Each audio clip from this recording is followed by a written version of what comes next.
Il est écrit ici, c'est une question que beaucoup de gens se posent, comment on peut atteindre l'abondance? Je m'explique. Si on regarde de façon objective sur la réalité autour de nous matérielle, on voit que partout sur Terre, il y a de l'abondance de la lumière, l'abondance de l'oxygène, l'abondance de l'eau, malgré qu'ils essaient de nous dire qu'il n'y a pas assez d'eau, mais 3/3 de la Terre, c'est de l'eau. Alors, il y a de l'eau. Et aussi, il y a une abondance de minéraux. Et si vous allez regarder les animaux, comportement des animaux, les animaux toujours savent où aller se nourrir. Cela veut dire que la nourriture est là. Si on regarde en autres termes, en autre vision, on regarde les solides, les minéraux, il y en a partout et beaucoup. Si on regarde les végétaux, tout ce qui est vert autour de vous, Emmanuel, tu peux témoigner que manger de la nourriture verte, c'est la nourriture qui nourrit le mieux l'être humain. D'accord? C'est vrai. Donc, nous avons de la nourriture verte à abondance partout. Nous avons des animaux, des poissons, de la volaille, des animaux partout, partout, partout en abondance. Et qu'est-ce qui nous manque? Vraiment, regardez autour de vous. Qu'est-ce qu'il manque autour de vous? Pourquoi l'être humain est le seul qui souffre vraiment, que Dieu nous en préserve, de la pauvreté, de la misère, de la famine? Pourquoi l'être humain et pas les animaux, et pas les poissons, et pas les végétaux? Pourquoi? Qu'est-ce qui se passe? La raison est, écoutez bien ce que je vous dis, parce que c'est la solution de l'abondance. La raison pour laquelle nous n'avons pas l'accès à toute cette abondance incroyable qui nous entoure en permanence, c'est la culpabilité. Si vous allez bien retenir ça, vous allez comprendre beaucoup, beaucoup de choses. Et pourquoi les autres êtres humains, que eux, oui, ont compris le secret de l'abondance et ils baignent dans l'abondance sans arrêt, ils ont compris que quand on culpabilise les êtres humains, alors il y en a qui deviennent des esclaves pour servir les riches et les gens puissants. C'est tellement simple, c'est une équation simple. Maintenant, la question est, de quoi on culpabilise? Où est la racine et la source de la culpabilité? Comme l'être humain, avec la grâce de Dieu, est composé de 3 éléments, que c'est comme ça que Dieu a créé. Nous avons Dieu qui nous donne l'âme, qui nous donne la vitalité, et nous avons le Père et la Mère. Dès qu'on arrive, que Dieu nous en préserve, à détacher l'être humain du vrai Dieu, parce qu'il y a beaucoup d'êtres humains qui se sont attachés à des dieux qu'ils ont créés eux-mêmes, mais quand on est attaché au vrai créateur, et quand on est attaché avec la grâce de Dieu à nos parents, avec la grâce de Dieu, on manque de rien. Mais quand que Dieu nous en préserve, nous avons des problèmes avec notre relation avec le vrai créateur qui nous donne l'âme, ou bien nous avons des problèmes de relation avec nos parents, automatiquement, nous avons un problème de culpabilité qui est une culpabilité de racine. Nous allons tous, dans notre vie passée, une période d'adolescence qui est une période qui est de rebelle. C'est une période normale que les adolescents veulent se détacher du cocon familial. C'est normal, il ne faut pas s'angoisser de ça. Et nous avons une très grande mission, nous les parents, c'est de leur donner de l'amour pendant qu'ils se détachent. Parce que si pendant qu'ils se détachent du cocon de la famille, on va les juger, de toute manière, ils vont se détacher, de toute manière, ils vont devenir adultes, et de toute manière, ils vont grandir. Il n'y a rien à faire contre ça. Sauf que, est-ce qu'ils vont grandir avec une culpabilité qui va les empêcher d'avoir l'accès à l'abondance, ou bien ils vont grandir avec de l'amour propre et ils vont être des gens sereins et stables dans leur vie. Sachez que comme nous les parents, on comprend ça et on comprend qu'on doit permettre à nos enfants de faire leur propre parcours accompagné d'amour. Si nous, les êtres humains limités, on est limité par le temps, par l'espace et par la conscience, imaginez-vous le créateur, le vrai Dieu, pas le Dieu inventé par les êtres humains, le vrai de vrai des dieux. Est-ce que lui, il nous aime pas? Il nous aime toujours. Est-ce que lui, il nous permet pas d'être rebelles? Il nous permet. Est-ce qu'il nous permet pas de fauter? Il nous permet. Est-ce qu'il nous permet de revenir? Oui. Vous avez compris? Et c'est pour cela que Rabbi Chaim Vital, dans Sha'arei Kedusha, ici dans le livre qu'on étudie, il dit, écoutez bien, Ubesachar ze iftach otzaro atov elecha vetitparnes miado arechava. Vous savez, c'est quoi le mérite ou la récompense de bénir Dieu et de bénir tout ce qu'on a autour de nous? La récompense, c'est qu'on a l'accès à l'abondance. Et sachez que l'abondance, c'est quelque chose de très personnel et de très relatif. Si j'habite dans un petit village, je sais pas moi, dans le tiers-monde, l'abondance pour moi, c'est être capable de manger. Si j'habite dans un petit village, dans une petite ville, un petit pays, l'abondance pour moi, c'est d'être capable de récolter. Si j'habite dans une ville, l'abondance pour moi, c'est quelque chose d'autre. L'abondance, c'est quelque chose qui est relative à la société dans laquelle tu vis et non pas le besoin que tu as. Toujours je dis ça.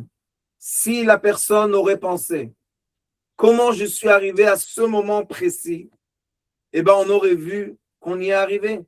Si on est arrivé, ça veut dire on a eu pendant le cheminement, on a eu de la nourriture, on a eu de l'oxygène, on a eu un toit, on a eu des habits. Bien, pas bien, c'est une question de relativité. Le problème est que même quand j'ai de quoi manger, je ne suis pas content. Alors, mon esprit, mes sentiments disent au cerveau, je n'ai pas bien mangé. Le problème est, c'est que quand je roule avec une voiture, que grâce à Dieu m'emmène où je veux, je ne suis pas content de la voiture. Je veux une autre voiture. Donc, je roule ni dans ma voiture, ni dans l'autre voiture. Et ça s'appelle vivre entre les deux. Vivre entre la réalité et vivre entre l'imagination. C'est parallèle à ce qu'on étudie à l'école, la vitalité animale. Maintenant, on étudie la vitalité animale. Et la vitalité animale est quelque chose de très, très important de comprendre. Parce que ça aussi, c'est une étape normale dans l'évolution de la conscience de l'être humain. Donc, est-ce qu'il manque de la richesse et de la joie dans le monde? Non. Qu'est-ce qui fait que moi, personnellement, ça me manque? Très simple. L'écart que je fais entre ce que je vis et ce que j'aimerais vivre. Cet écart-là, ça s'appelle en hébreu halal. C'est quoi halal? Nous avons un espace. Et sachez que le Zohar Kadosh explique que l'espace, quand il est vide, que Dieu nous en préserve, ça donne la permission aux forces obscures de s'imposer. Comme il n'y a rien de vide dans ce monde, tu peux ou bien fermer l'espace entre ton imagination et ta réalité. Et quand tu fermes l'espace, le bien est avec toi, c'est lui l'union. Le bien s'appelle l'union. Donc j'ai uni mes fantaisies et mes imaginations avec ma propre réalité. Ça ne veut pas dire je ne dois pas avoir des projets. Ça ne veut pas dire que je ne dois pas être un promoteur. Ça ne veut pas dire que je ne dois pas avancer. Pas du tout ça. Mais ça veut dire que je comprends au même instant que je veux avancer, je veux jeter une maison, je veux avoir des projets, que j'accepte de vivre ma propre réalité heureux. Et non pas me dire ou se dire, et j'ai vécu une longue période de ma vie comme ça. Quand j'aurai une maison, je serai content. Quand j'aurai un travail fixe, je serai content. Quand j'aurai une autre voiture, je serai content. On ne comprend pas, mais on est dans l'écart. Et on ne comprend pas pourquoi. Deux choses. Une, c'est pourquoi on n'arrive pas à ce moment qu'on s'est mis comme but. Pourquoi on n'y arrive pas? Pourquoi il n'y a pas l'accès? Parce que on a créé un écart de tristesse, un écart de mécontente. Il y a un écart et dans l'écart, il y a le voile de séparation. Au lieu de se dire, je suis très content de mon présent, merci mon Dieu, j'aimerais bien, oui, un projet, acheter une autre maison, je ne sais pas moi, déménager, aller dans un autre pays. C'est pas important quel est le projet. Mais n'oublie pas que pendant le chemin pour arriver à la gare, je dois être content. Je dois être content de mon présent. Et ça, c'est une chose que j'ai vue, que beaucoup de gens, à cause, je vous dis encore une fois, ce n'est pas l'être humain, c'est la conscience globale qui programme l'être humain, ne nous permet jamais d'être content de notre présent. On doit toujours être mécontent du présent. Vous savez que j'avais une période, Baruch Hashem, je travaillais avec la presse en Israël. Et un jour, ils m'ont dit, il y avait un journal qui ne travaillait pas du tout presque. Alors, ils m'ont dit, Rav, donne-nous un conseil pour que le journal travaille. Je leur ai dit, écoutez, tous les mardis, faites un journal seulement des bonnes choses qu'il y a en Israël. Un jour par semaine, c'est tout. Tous les reportages, toute la semaine, vous allez montrer qu'on est tous des voleurs, tous des menteurs, tous des brigands, tous des tueurs, pas de problème. Mais un jour par semaine, faites un journal du bien qu'il y a. Sachez qu'il y a autour de vous plus de bien que de mal. Vous devez comprendre ça. Alors sachez que Baruch Hashem, je leur ai dit, on fait un journal comme ça. Vous savez que je crois que ça s'appelle l'éditeur, le chef, qui décide quels seront. Il m'a crié dessus devant tout le monde. Le rédacteur ou. Vous savez qu'est-ce qu'il m'a dit? Seulement le sang vend. Je dis quoi? Il m'a dit le sang, j'ai besoin de sang. Parce que quand il y a du sang, j'arrive à vendre plus de journal. Je lui ai dit, vous êtes complètement fou.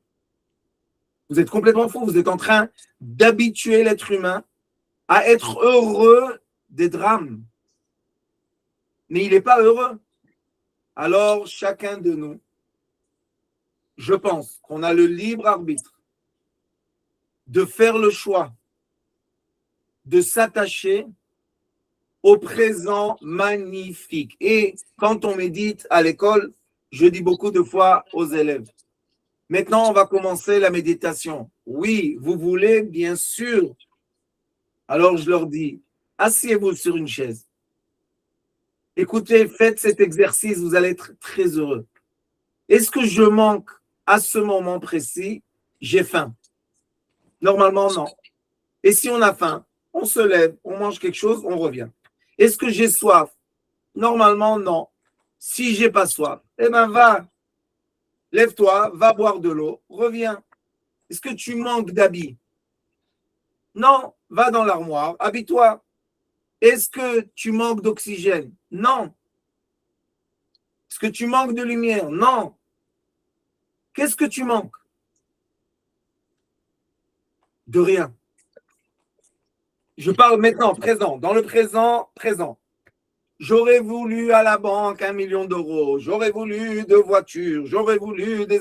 Je comprends, mais est-ce que tu manques, toi, maintenant, pour ton bien-être, de quelque chose? Rien du tout. Du moment qu'on est né jusqu'au moment qu'on va partir, on peut avoir tout ce qu'on a besoin, pas tout ce qu'on veut, tout ce qu'on a besoin. Après, commence le problème. J'aurais voulu, j'espère, j'aimerais, pourquoi pas, qu'est-ce qu'il y a, pourquoi je suis pauvre. Sachez que dans tout le monde aujourd'hui occidental, quand on étudie ou qu'on veut enseigner la richesse, vous savez qu'est-ce qu'on enseigne? On enseigne la conscience. Parce que la richesse dépend de la conscience des riches. Et être riche, c'est de se contenter de ce que j'ai maintenant, sans me limiter de ce que je peux avoir. Je répète, être riche, c'est d'être content de ce que j'ai, sans me limiter de ce que je peux avoir demain, après-demain, dans un an. C'est ça la vraie richesse. Et vous savez que quand on va, et j'ai fait beaucoup d'affaires dans ma vie, beaucoup, avec des très beaux chiffres. Vous savez que quand on voit rencontrer quelqu'un dans une réunion d'affaires, il y a deux choses qui sont les premières qu'on ressent. Un, est-ce qu'il est accompagné ou pas? Est-ce qu'il a une femme, il a une famille, ou bien il est seul? On le voit, ça se voit. On voit qu'il n'est pas, stable. Il cherche. Qu'est-ce que tu cherches? Il cherche. Et la deuxième chose, c'est est-ce qu'il est content de son présent? Ou bien être content dépend de quelque chose. Je vous le dis, vous parlez avec les gens, ça se dit, ils le disent. Ah, un jour quand j'aurai, un jour quand je ferai, ce projet va me changer la vie. Toutes ces paroles-là, faites attention. Ça veut dire que vous allez faire une affaire avec quelqu'un qui est dans la survie. Et faire une affaire avec quelqu'un qui survit, c'est très dangereux de faire une affaire avec quelqu'un qui n'est mécontent. Vous savez pourquoi? Parce que dans l'univers, vous avez tous entendu des trous noirs. Et un trou noir, c'est quoi? C'est une existence dans l'univers qui prend de la lumière, qui aspire beaucoup, beaucoup de lumière, mais qui donne rien en échange. Ça, ce sont les gens mécontents. Je vous dis qu'il y a des gens que pour nous, relativement, sont très, très riches. C'est les gens les plus pauvres du monde. Tout le temps, ils n'ont pas assez et ils ont des dettes et les pauvres. Et quand on commence à parler avec eux, vous entendez ce qu'ils ont. On se dit, si j'aurais 1%, je serais très riche. Non, ce n'est pas le pourcent ou 1% ou 10%. C'est comment je me ressens. Le deuxième grand secret aujourd'hui qui nous révèle Rabbi Chaim Vital. Écoutez bien. Achar kach. תחפש בלבבך אם תוכל לקיים איזו מצווה חדשה. Seulement après, c'est pas moi qui l'a dit, c'est pas moi qui l'a écrit. Seulement après que tu es en paix avec toi-même, seulement après que tu comprends l'abondance, seulement après que tu vois que tu as vraiment, Dieu t'accompagne à chaque instant de ta vie. Tu comprends ça. Alors tu peux chercher dans ton cœur des connexions nouvelles. Connexions nouvelles aux bonnes actions, connexions nouvelles avec des gens, connexions nouvelles avec la matière. Mais tant que tu culpabilises que Dieu nous en préserve, tu as rentré dans ta tête une idée noire.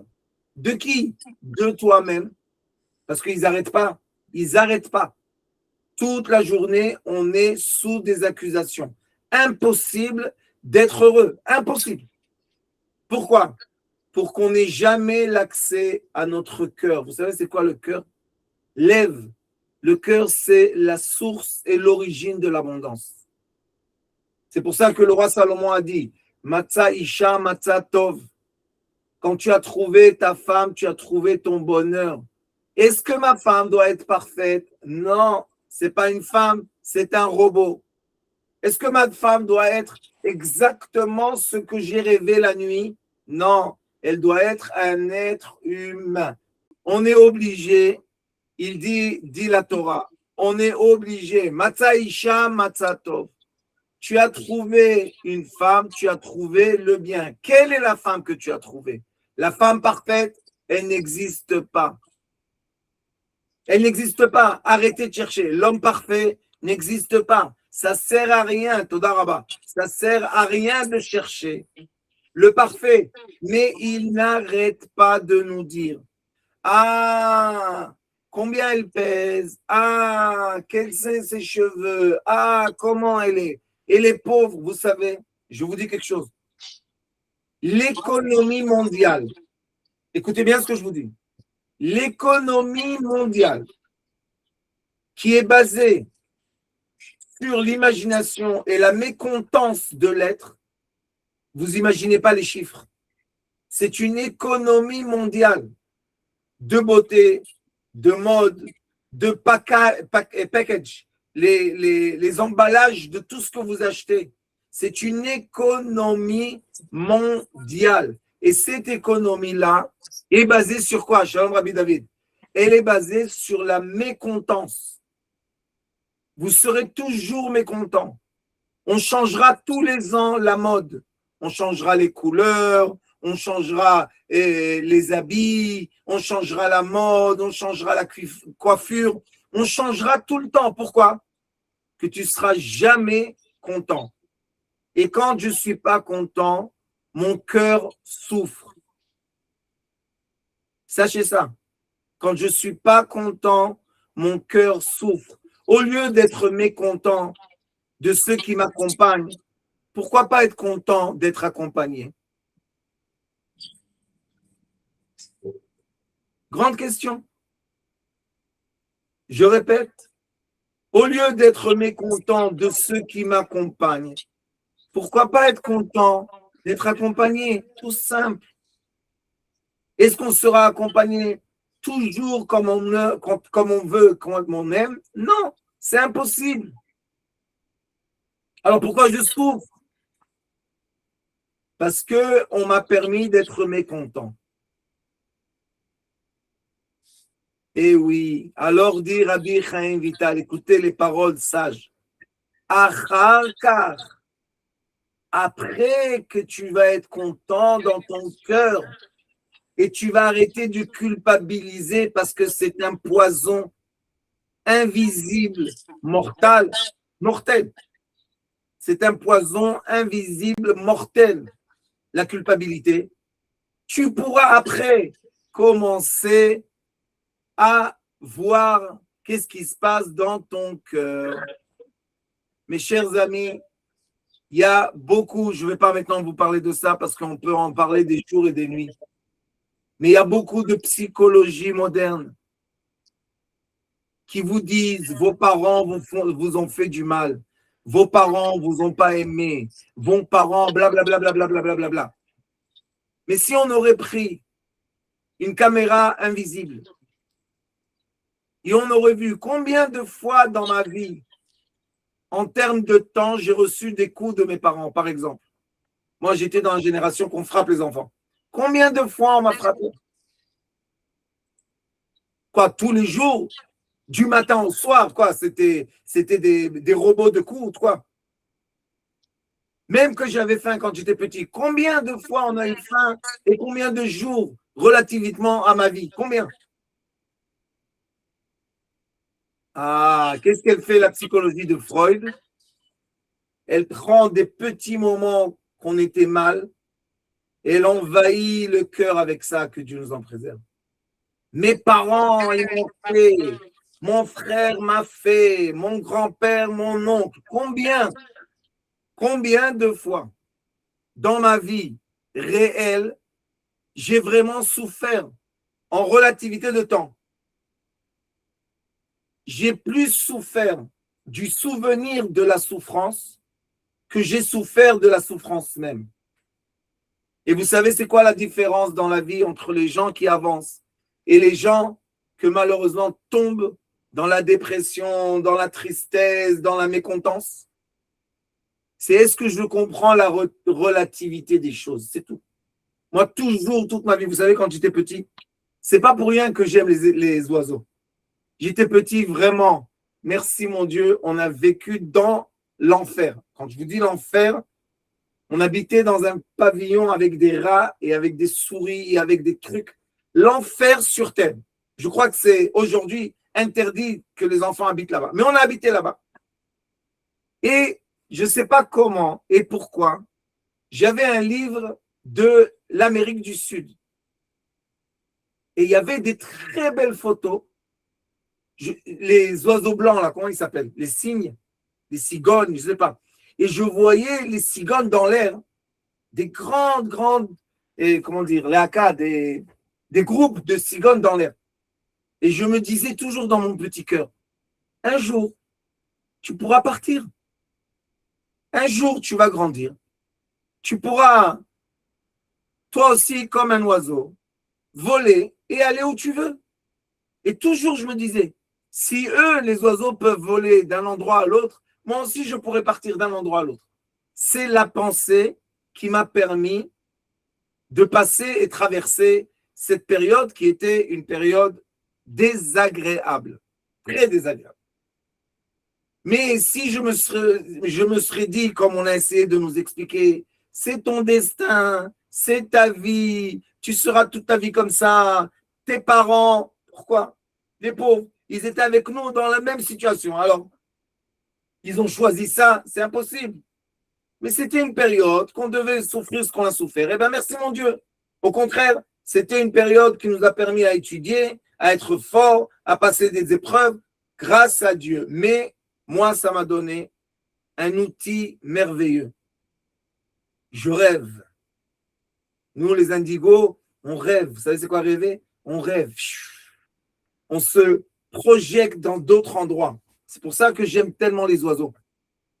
Parce qu'un oiseau, je vous ai mis aujourd'hui sur le groupe. Vous savez, mon petit oiseau, bisou. Maintenant, il commence, maintenant, ça fait quelque temps que je l'ai mis dehors, et maintenant, il sort de sa cage tout seul. Il fait un tour, il revient. Je ne peux pas vous expliquer et exprimer la joie que j'ai quand je le vois voler. Je ne peux pas expliquer. Et qu'est-ce qui me fait encore plus heureux? Qu'il revient.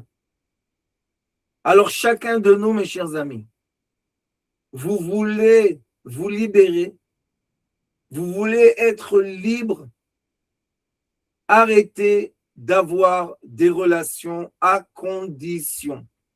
Relation avec Dieu, relation avec vos parents, relation avec vos amis, avec votre couple, avec vos enfants. Les conditions créent la mécontence. Et les sages nous ont dit, Ahava atluya bedavar, batel davar betela ahava. L'amour qui est à condition, la condition s'annule, l'amour disparaît. Très dangereux. Très, très dangereux. Est-ce que c'est possible de vivre en couple et tout le temps être parfait, sauf si on est des menteurs et on est des acteurs. Mais en vrai, dans la vraie vie, on peut, c'est impossible. Alors, qu'est-ce qu'on doit faire? Où doit être le changement? Le changement, il est interne. C'est pour ça que Rabbi Chaim Vital, il dit, après que tu as arrêté de culpabiliser, techapez bilvavcha. Cherche dans tes émotions, pas chez lui qui change.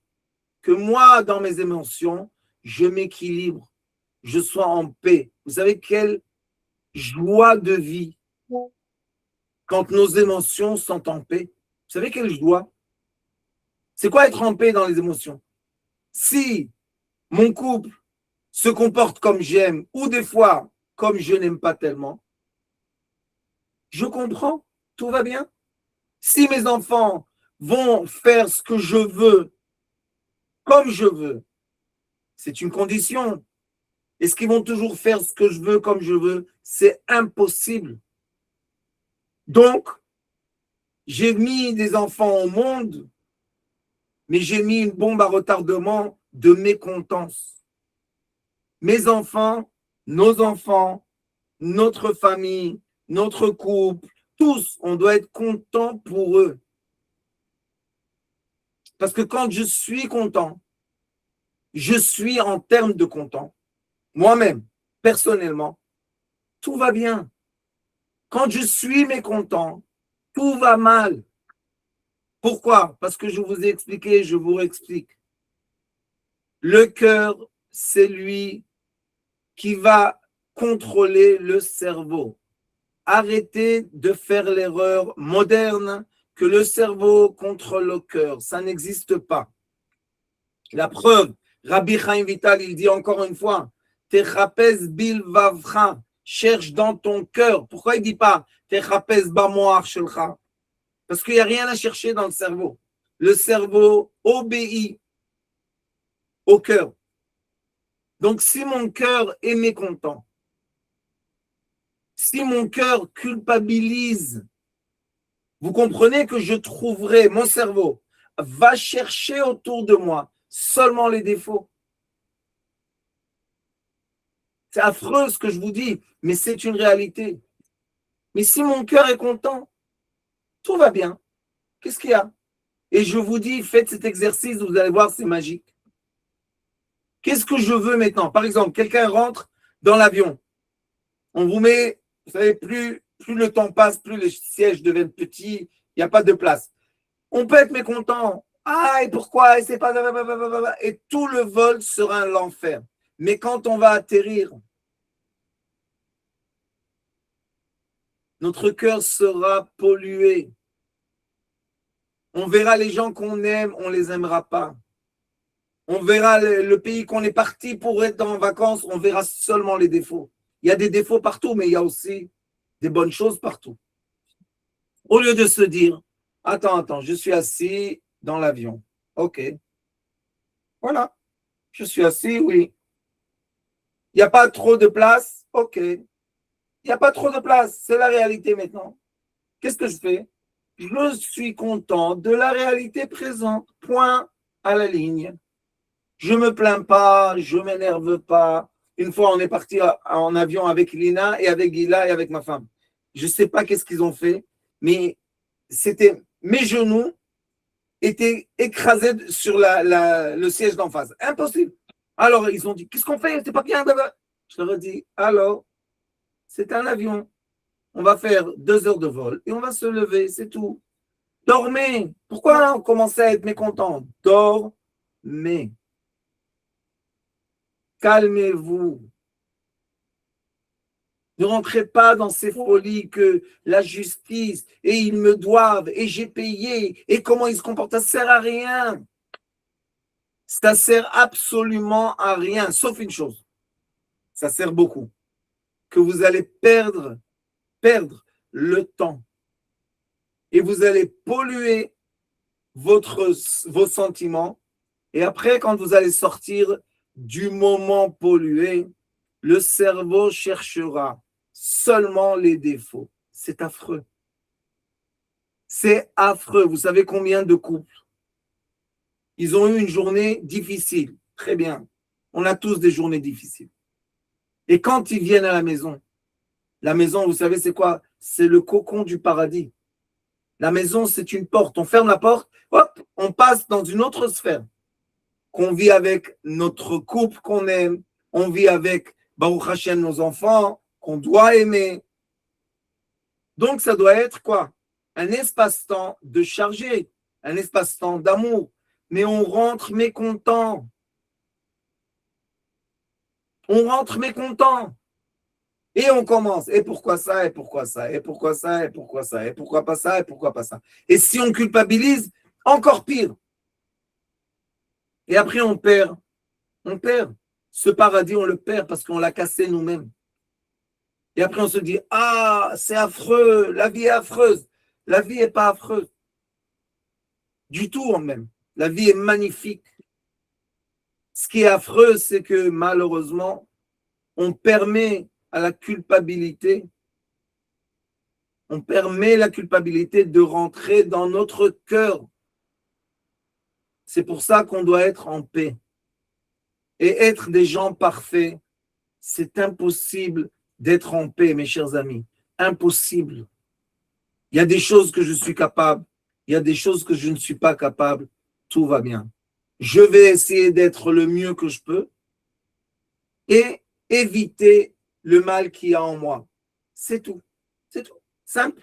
Mais quand je fais du mal, je dois savoir qu'il y a une très grande différence entre quelqu'un qui fait du mal et qui sait que maintenant c'est un moment pas top, et quelqu'un qui fait du mal et qui croit qu'il est mal, que Dieu nous en préserve. Vous imaginez un peu? Les gens croient qu'ils sont des mauvaises personnes. Incroyable. Incroyable comment on est arrivé à ce degré de conscience de nous-mêmes, nous juger nous-mêmes qu'on n'est pas des bonnes personnes. C'est quoi ça? La majorité de la journée, regardez votre jour. La majorité de la journée, vous êtes des gens magnifiques, extraordinaires. Gentils, bien, vous faites ce que vous devez faire, tout va bien. Vous essayez d'aider les gens, tout va bien. Oui, il y a des moments dans la journée qu'est-ce qu'on peut faire? On vit dans un monde polaire. On ne peut pas être face à 360 degrés. On est face à 180 degrés et on est à l'arrière de 180 degrés. Alors, qu'est-ce qu'ils nous disent toute la journée? Pourquoi tu n'es pas en face avec moi? Tu te retournes vers lui. Ah, pourquoi tu n'es pas en face avec moi? Tu te retournes.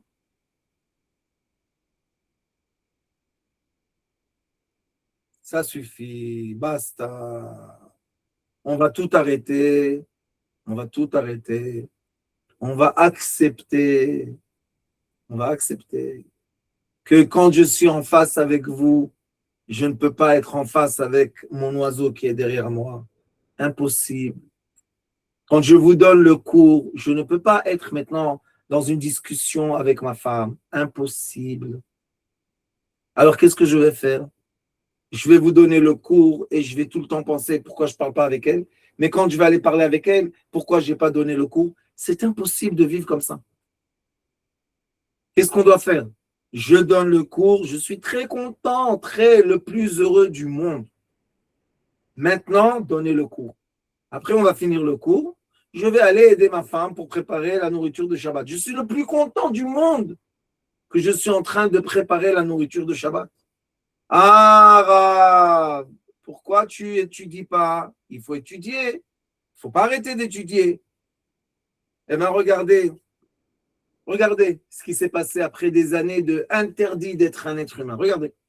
Ils se battent, ils se frappent dessus. Ils sont en train de détruire un pays entier. Pourquoi? Parce que personne n'est content. Ils vont toujours nous montrer le défaut chez l'autre.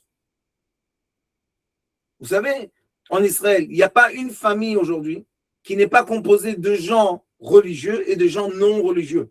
Ça n'existe presque plus. Imaginez-vous, ils ne peuvent plus s'asseoir ensemble à table aujourd'hui, c'est fini. Si lui vient, moi je ne viens pas. Si lui ne vient pas, moi je viens. Qu'est-ce qu'il y a? Qu'est-ce qu'ils ont fait les parents? Pourquoi? Pour des idées. Pour des idées. Alors, dit Rabbi Chaim Vital, mes chers amis, soyez en paix. Et je vais vous dire une chose très, très importante. Je sais que vous allez entendre complètement le contraire dans d'autres endroits, mais ça ne fait rien. Moi, je dis la vérité. Faire des fautes est une partie de la vie. Et des fois, la faute va vous sauver la vie. Je ne rigole pas. Il y a des fois dans la vie que si on ne va pas s'impurifier, on va mourir de trop de purification. C'est pour ça que dans votre corps physique, vous avez toujours en permanence plus de cellules problématiques que de cellules positives. Regardez, vous allez voir. Pourquoi? Parce que c'est obligatoire pour rester dans un équilibre qui s'appelle la vie. Quand quelqu'un se purifie complètement, son corps devient malade. Quand quelqu'un s'impurifie complètement, son corps devient malade. Pour être sain dans le corps et pour être sain dans l'esprit, on doit accepter le juste milieu. C'est pour ça que Rabbi Chaim Vital nous dit Techapes bechol levavcha im tochal lekayem. C'est quoi levavcha? En hébreu, levavcha, c'est double cœur. Comme on dit, Kriyat Shema, bechol levavcha. Pourquoi pas bechol lipcha? Dans ton cœur, un cœur. Parce qu'il n'y a pas dans le cœur un. Dans le cœur, il y a le mauvais penchant et le bon penchant. Et on peut prendre le mauvais penchant et le bon penchant ensemble pour être dans l'équilibre et être dans le bien-être. Et il est écrit, c'est pas moi qui l'ai écrit. Gam oivav yashlim imo. Quand quelqu'un, il est dans la paix, ses ennemis font la paix avec lui. Pourquoi? Parce qu'il est dans l'équilibre. Plus rien le déquilibre. Et pour être dans l'équilibre, je dois accepter totalement le bien comme le mal. Ces mois-là, ces 3 mois, Tammuz, Av et Elul, c'est une préparation. De quoi? Des midot. C'est une préparation pour le jour du jugement. Le premier jour de l'année hébraïque, qui s'appelle Rosh Hashanah, il y a 2 jours, tout le monde passe. Ce n'est pas un jour de l'an pour les Juifs, non. Tout le monde passe. Et nous, le peuple d'Israël, on doit prier le premier jour pour le monde entier et le deuxième jour pour la nation d'Israël. Comment on arrive au jugement? C'est ça la grande question. Qu'est-ce que je fais pour arriver au jugement, pour vraiment être capable d'être un bon avocat pour que le jugement soit à la fin positif? Et pourquoi ça fait des années que l'on voit que le jugement est plein de guerres, de problèmes économiques, problèmes sociaux, problèmes d'identité, tout le temps. Pourquoi? Parce qu'on arrive avec la culpabilité au jour du jugement. Et même dans toute cette folie globale qui nous montre sur les écrans, est-ce qu'il n'y a pas la propre vie personnelle de chacun de vous qui est pas mal? Vraiment, pas mal. Merci mon Dieu, on se lève le matin. Merci mon Dieu, on va bien. Merci mon Dieu, on a de quoi manger, on a de quoi boire, on connaît des gens. En moyenne, tout va bien. Alors, il faut venir comme ça. Il faut se préparer à s'habituer et adopter cette deuxième nature qui s'appelle être content. De quoi? De ce qu'il y a dans la réalité et non pas être mécontent de ce qui est dans l'imagination. Je vous remercie beaucoup. Je vous aime beaucoup.